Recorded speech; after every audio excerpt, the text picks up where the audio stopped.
I'm so talked out. I've got nothing more to say. You're going to make us do all the talking, then? You can talk, so we'll just sit here. But I thought in the sort of spirit of panels, we should just pretend that these people aren't here, and we're just talking over a pint or a glass of wine or whatever it may be, just about stuff, and we're talking about fan engagement and what matters. And a lot has already been spoken about events and fans, but sort of to each of you, just to kick off, I'm quite interested. And I'll start, well, anyone can go first, but I'll start with Ben, because he's over there. What do you think the modern definition of a fan in sport actually is?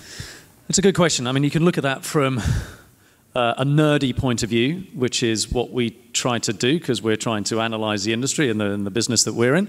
Or you could look at it at a somewhat subjective point of view. But I think, a fan is someone who, from a research point of view, I think they generally define it as someone who is consuming a sport at least once a week. I think that's how some of those studies would go out, and they would say, right, I'm a fan. I think that's a little bit loose. I think there has to be, broader dimensions to that fandom. I think they have to be connected to a social media platform. They have to be, by appointment, watching some live sports, attending the sport in a live capacity. And then I think, if it goes deeper than that, then the person is playing the sport themselves, and their kids are playing that sport. So they are generationally involved in a particular sport or a particular club or whatnot. So I brainwash my children into Wolverhampton Wanderers Football Club, the poor children. But there's an example of just going layers deeper. But that's my thought on it. Yeah, I think from our perspective in the mass participation industry, we often have the debate participant or fan. Really, we're marketing fundamentally to the thousands and tens of thousands of people that come and participate in the sport, and the debate about whether you treat them as a participant or a fan, and then they've got their support network that tends to be the fan, so that kind of drop in the water ripple effect of the participant, the family, the work colleagues, the community that they're in. The ones on the second and third and fourth layers are probably the fans that are looking in and watching, but really we're targeting the participant to get tens and hundreds of thousands of people active and out there. And you're seeing a massive growth in mass participation. It's your business. You've been involved for many years. What are you seeing that's changing in terms of that participation? Yeah, there's a huge growth, and particularly in this part of the region. And I think part of that is that you're getting more and more people coming in with higher disposable income, aspiring to doing things that happen in other parts of the world, in America and Europe, aspiring to be fit and more healthy. Governments getting behind it. So obviously here in Singapore, massive support of mass participation, which is helping to grow or has helped to grow. I think Singapore's been a bit of a torchbearer in the region, but no doubt the stories you hear coming out of China and talking to Ravi about what's happening in India and seeing what's happening there, Mumbai Marathon and the likes. Hong Kong yourself, I mean, the Hong Kong Marathon sells out within hours now and has grown to massive numbers. That wellness agenda that governments have all over the world obviously been very helpful to you, but has it been a real driver for business?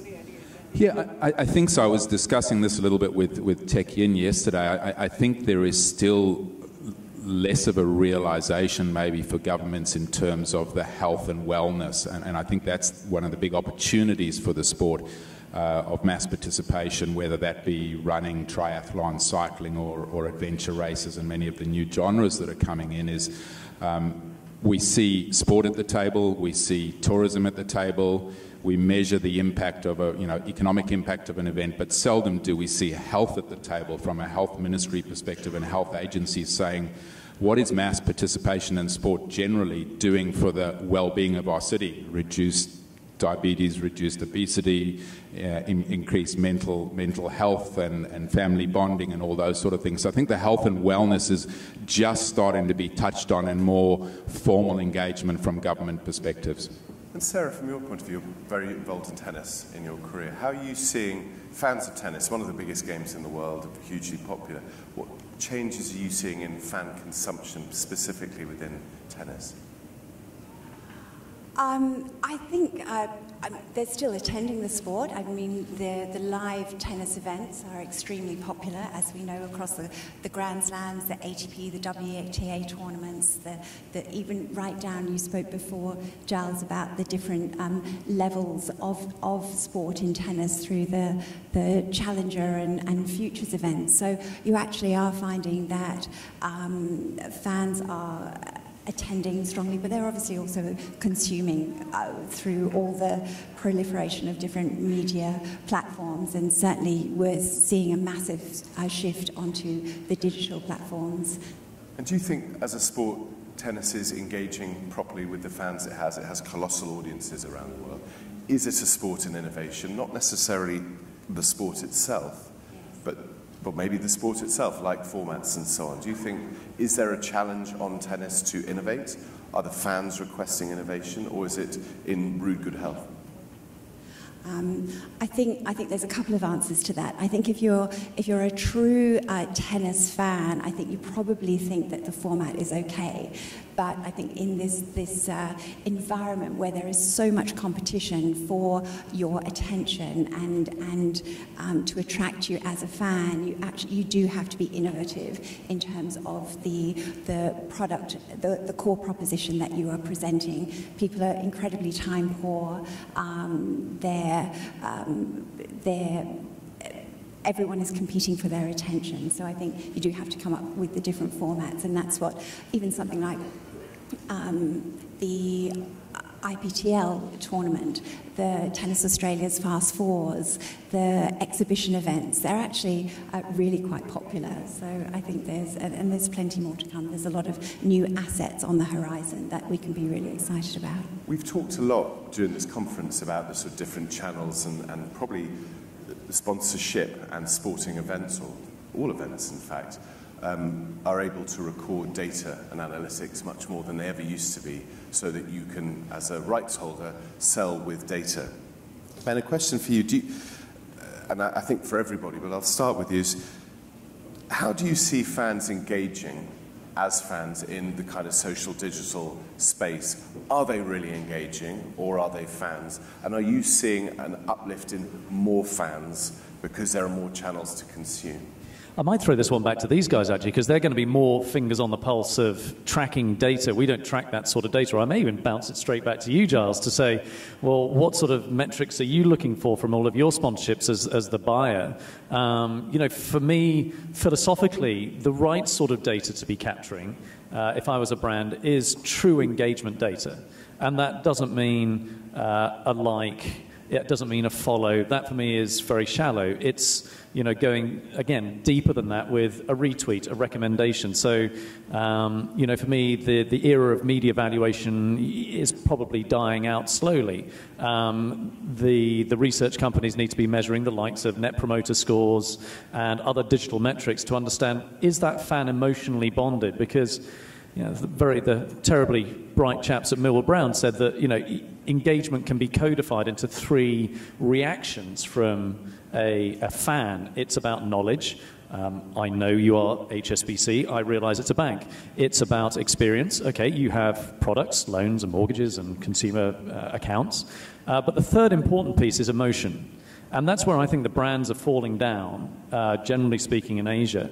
And that emotional moment, whatever that emotion might be, and there's other bright chaps who've codified what emotions come out of the human being, and those are the things that the brands have got to tap into, either using insights, data to understand, well, we need to tap into this one little emotion, or just doing it on gut instinct at the end of the day.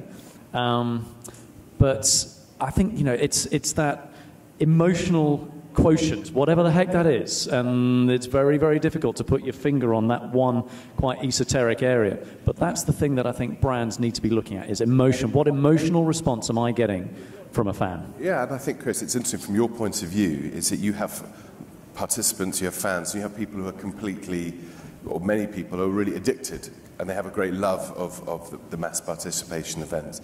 Do you, or can you, track, or do you take data from people to find out how that point of that emotional feeling? Because that's what's, to answer your first question back to me, that's what sponsors want. Yeah, I think To me, it's one of the real untapped opportunities of mass participation. There's this amazing journey that particularly in an endurance event, I'm running the Standard Chartered Singapore Marathon. If I'm running the marathon element of it, I might start training 6 months in advance. And the opportunity for me for you as a brand to share that journey with me and the many emotional highs and lows to the finish line. And I think one of the missed opportunities in the industry generally at the moment is engaging with those participants on the journey in a much more personal way. So I think I've shared with you before, the general industry is, Giles, entries for the marathon are open, sign up. Thanks for signing up. Here's your training program. See you on race day. Thanks for running, and we don't speak to you for 6 months afterwards. And that as an industry, I think, is a massive opportunity. So the flip of that is, Giles, we saw that last year you ran the 10K and you did it in 45 minutes.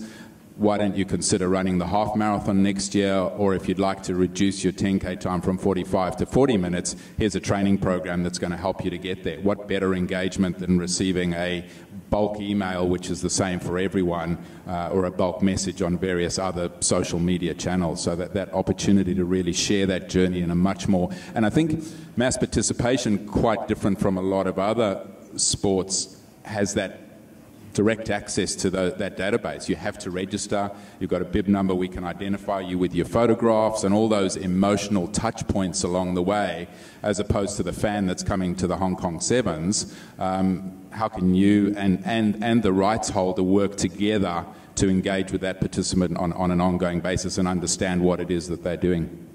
So Chris, why do you think that be it the rights owner or the brands who have the opportunity to own that fan, they've got this rich data to be able to push out some wonderful content, and I'm a runner as well from that scenario.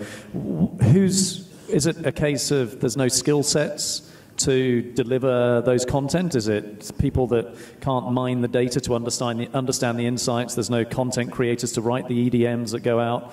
Where's the trick that's being missed? It's a great question, and I think it's a combination of all of those, and I think probably one of the biggest issues as well is lack of collaboration. So there's protectiveness of many rights holders to say, this is my database, I'm not going to share it with you. I think there's a great opportunity for better collaboration between sponsors, brands and rights holders to say, how can we take this forward? How can we work collaboratively? It is an element that I think that quite a lot of parts of the industry are still quite cottage. So there's that lack of resources, the points that you made, people to create the content. And again, from a better collaboration perspective, brands working with right holders can develop that. So there's a great case study, I think, 2 years ago with the Standard Chartered Marathon. I didn't create a very smart digital manager, created the digital queue. So we recognized that participants were queuing for hours to come to race entry day, and created this digital queue that ran for 10 days beforehand, and it was really about engagement in social media, people posting, retweeting, sharing, and every time you did that you moved further and further up in the queue.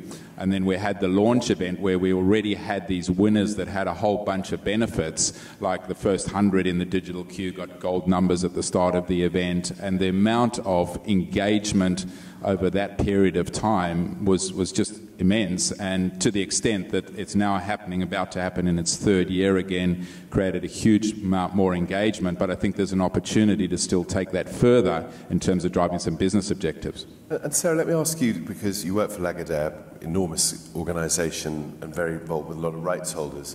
Given what we're talking about, consumption changing, and also what's been levelled at this conference is that activation is sometimes not delivered by every brand, particularly in this part of the world. Do you think rights holders, this is a very general question, but I'm interested on your take because of your Lagardère work, are rights holders selling the right rights to organisations, or do you think that needs to be shaken up? Because in the old days it was, lob some perimeter boards out, you get a few VIP passes and a gala dinner invitation, thanks for coming, give us the check, to that partnership model. Do you think sponsors are being given what they need? I think for us, gone are the days where there's a cookie-cutter approach to any partnership. I think every single partnership that we have is bespoke, and no one partnership is the same. I'm sure, Chris, that would speak to you as well. But I think, brands, the most important thing is you sit down at the very start of the journey, and we've spoken a lot about legacy over the last couple of days, but you want that partner to join you being able to deliver a vision at the end of that, and you have to be very careful in aligning yourself with the right partners who can help you achieve that vision and those joint strategic objectives of all of your stakeholder group. Charles, just on that one, you just spoke to Jasper, and I very clearly remember your interview 4 years ago, and you spoke very much of rights holders coming to you with cookie cutter, bronze, silver, gold packages. Have you seen that evolve in the industry in the last 4 years? I try and hide from people selling rights. I tend to scurry just because but yes, I have.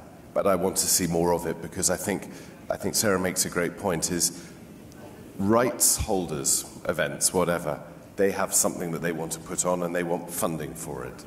But if they want real funding for it, particularly the clout of a sponsor, they have to be very clear what their objectives are, and then very clear in their sales pitch to the company that will be paying money, is that they can provide mutually beneficial, that everybody can go forward. So we talk about partnership, and I still think the sports industry has a long way to go.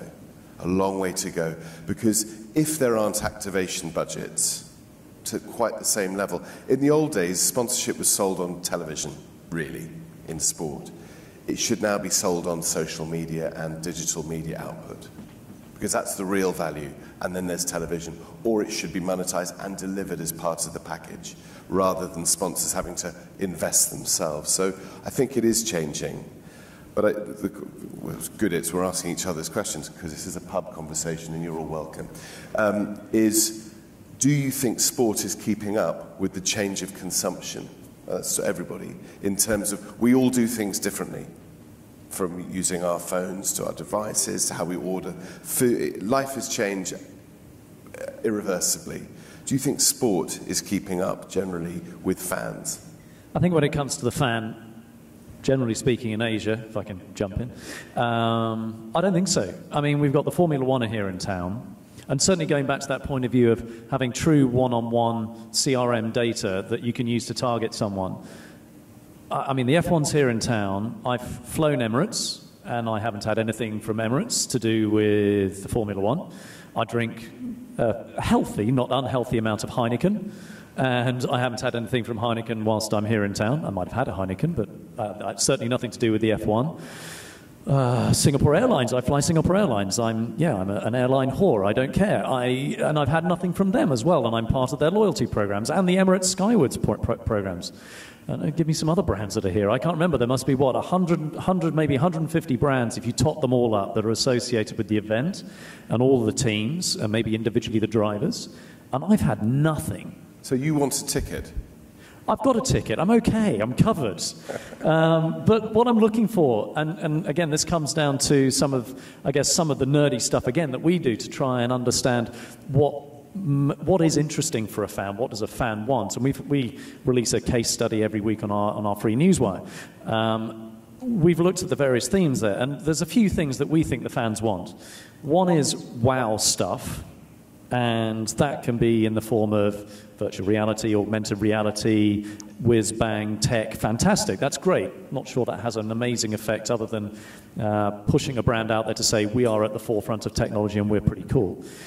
Instant gratification, a coupon. Yeah, a free ticket to a Formula One, why not? Or a contest that enables me to enter something that gets me to the Formula One and maybe gets me to the front seat, or a meet and greet with one of the drivers, sure.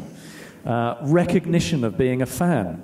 I'm not a massive fan of Formula One, but I'm a casual, kind of sit on the sofa, watch it in the background sort of fan. I could be engaged in that capacity.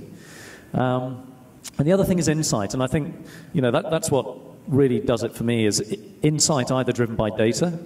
The guys from Opta, the guys from Catapult, who serve interesting data on the screen or to my second screen or third screen.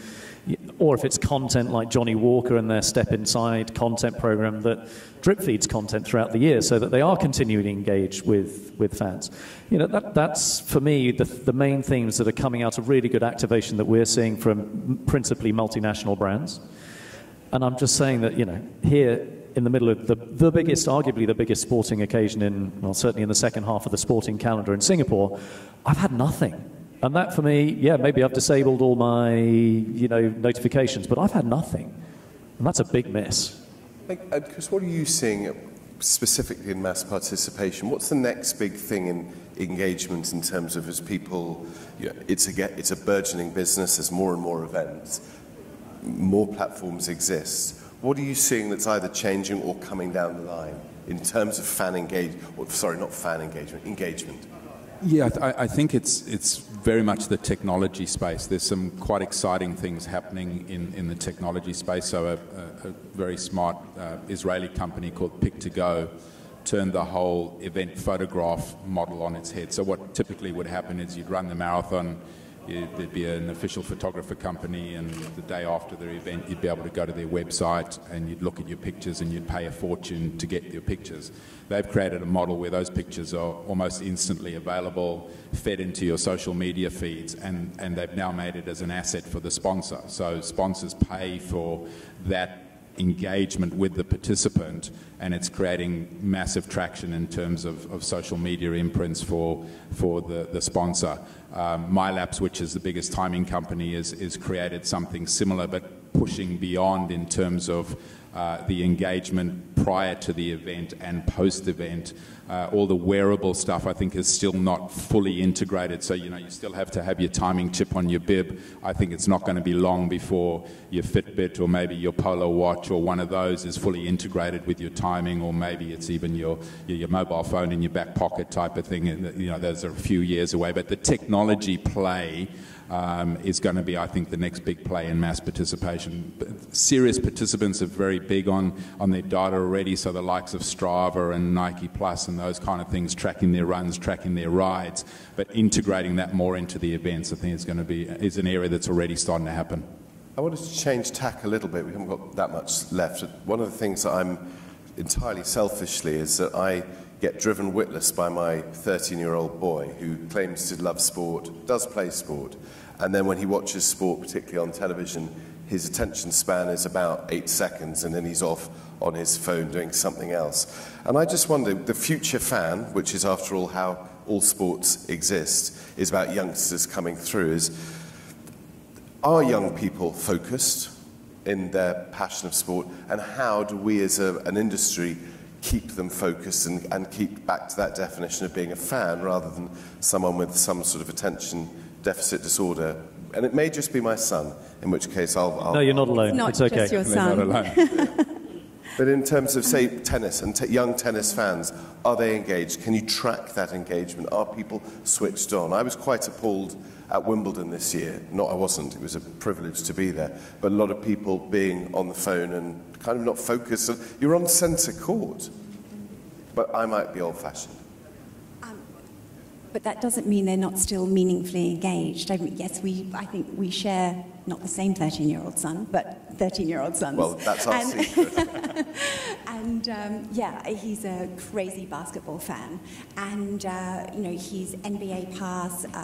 He sits watching his laptop and 2 mobile devices at the same time, and this major shift I've just seen in him over the last 18 months, 2 years, where he would. 18 months ago, you know, he was a Golden State Warriors could not obsessed team fan. Within 18 months, he doesn't follow a team anymore. He follows 5 to 8 players, and so I think it comes. I think we talked to the issue of loyalty earlier, but I think beyond that, he goes down to.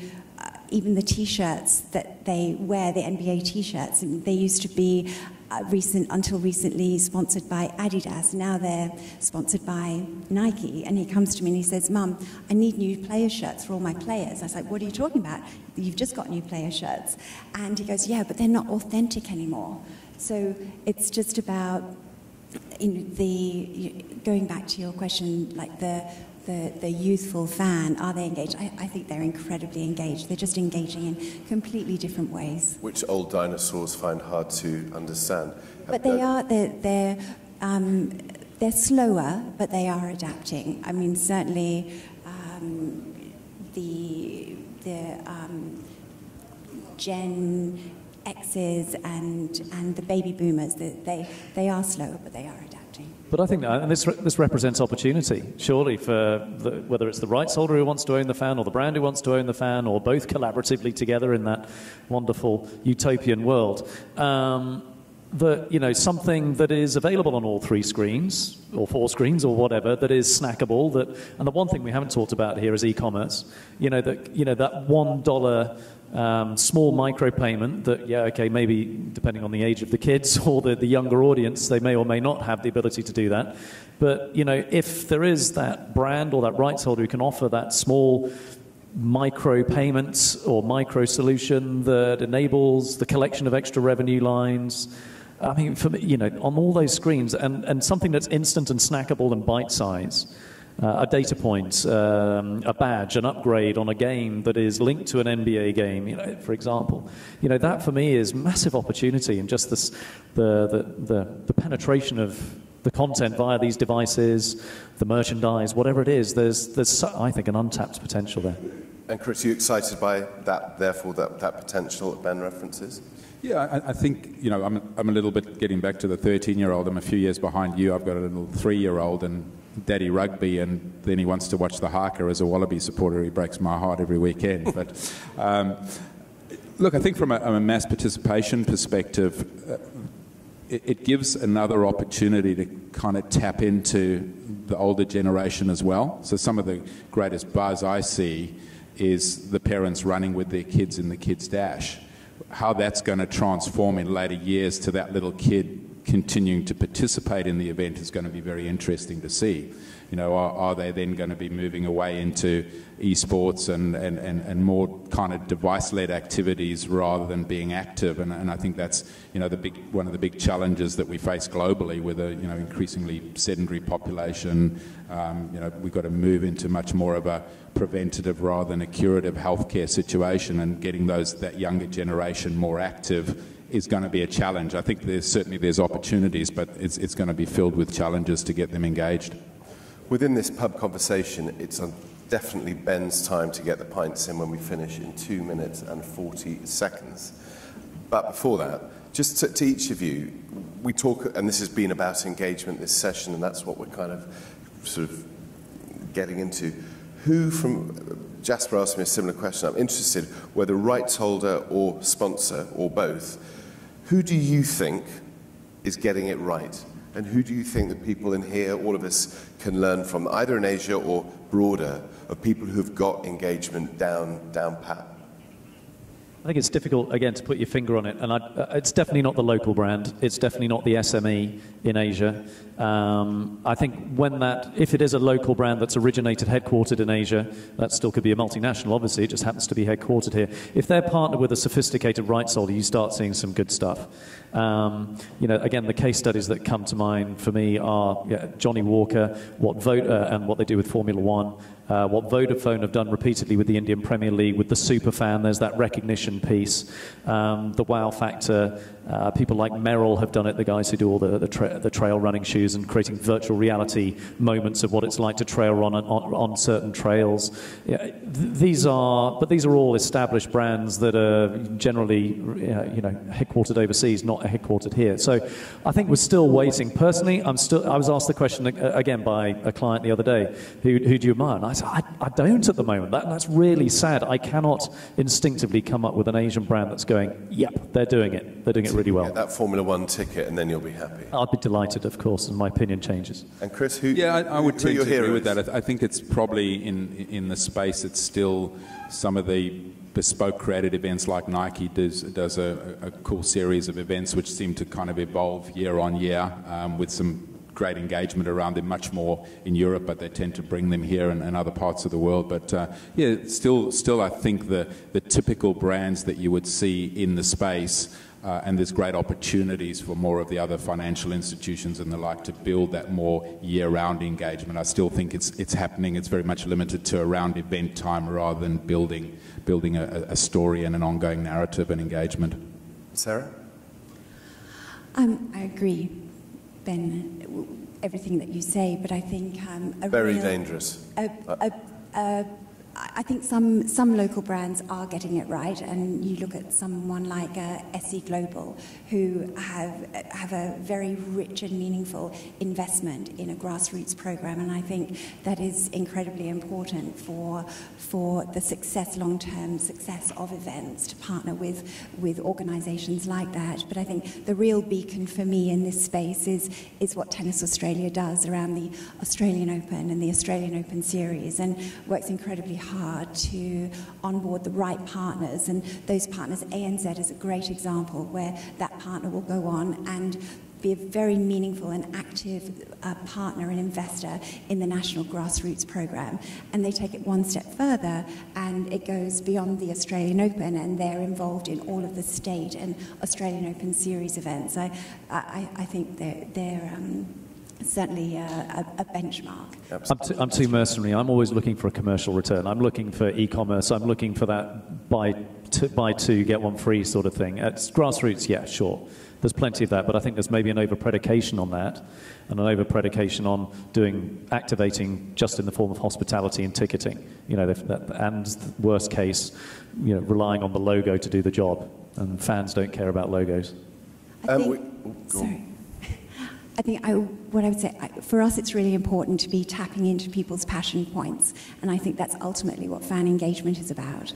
And I think we find that the best brands and events, they partner in it for the long haul, and a great way for them to be successful is through a grassroots and participation program. And Chris, back to what you were saying, I think health and wellness is the next big trend that is coming at us, and really watch that space, and in particular, don't forget about the silver generation, because I think that is the real opportunity, because they're the ones who are actually sitting on the wealth.